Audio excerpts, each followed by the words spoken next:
business, keeping accurate records in agriculture is crucial to the operation's success. This is especially important when participating in government conservation programs. These record-keeping requirements all start with USDA's Farm Service Agency, or FSA. So I'd like to give you a quick review of what you can expect. Part of your responsibility that comes from receiving federal financial assistance through conservation programs is the proper tracking of land eligibility for program participation. FSA is uniquely set up to assist in this responsibility. We are tasked with maintaining sufficient records to document the type of ag operation you have, whether it's an individual, partnership, or other entity, like an LLC.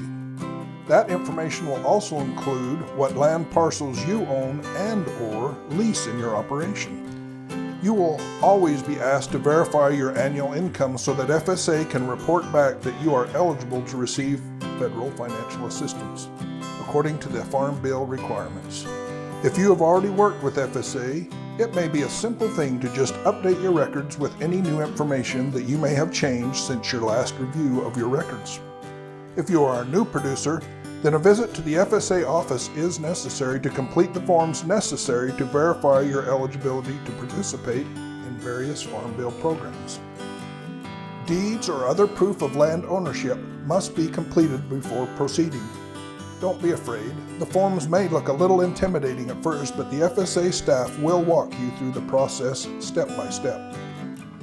Form AD 2047, known as the Customer Service Data Sheet, is used to collect general information like your name, address, and phone number that will go into the secure FSA database. The Farm Operation Plan is used to detail how your farm operation is set up as far as the number of members, land, equipment, capital, and labor. Current Farm Bill conservation programs are targeted to small and medium-sized ag operations. To be eligible, individuals or entities must make less than $900,000 per year over the past 3 years. This form will help you certify any highly erodible land or land set aside for wetland conservation. The AD 1026 is another form required for program eligibility.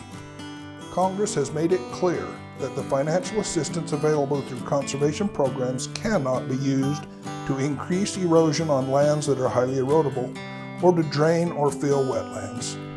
Completing the form gives permission to NRCS to review the soils and vegetation information on your land to determine if highly erodible soils or wetlands exist on your property.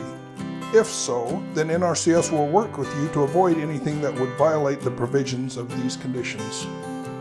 Finally, on leased land, it is important that you have a written lease that extends through the conservation program contract, along with the landowner's permission to install any conservation practices you may be considering as part of your conservation plan.